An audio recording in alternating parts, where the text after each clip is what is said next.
முருகனுக்கு அரோகரா.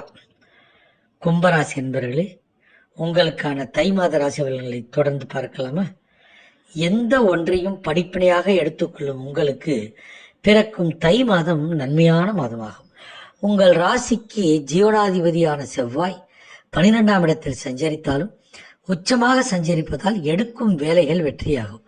தொழில் முன்னேற்றம் அடையும், வருமானம் அதிகரிக்கும். அரசியல்வாதிகளுக்கும் பொது வாழ்வில் இருப்பவர்களுக்கும் செல்வாக்கும் அந்தஸ்தும் உயரும். பெரியோரின் ஆதரவு கிடைக்கும். 5ஆம் இடத்தில் வக்கரமாக சஞ்சரிக்கும் குருவால் உங்கள் கனவுகள் நனவாகும். பொன் பொருள் சேர்க்கை உண்டாகும். பணப்புழக்கம் அதிகரிக்கும். வியாபாரிகளுக்கு வெளியில் நின்ற பணம் வசூலாகும்.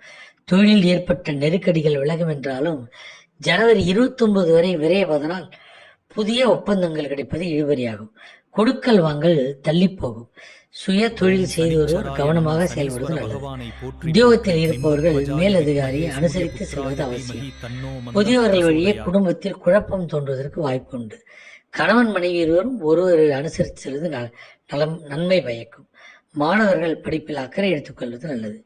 யோக நரசிம்மரை வழிபட அனைத்து சங்கடங்களும் விலகும். வாழ்க வளமுடன். சிவாய நம.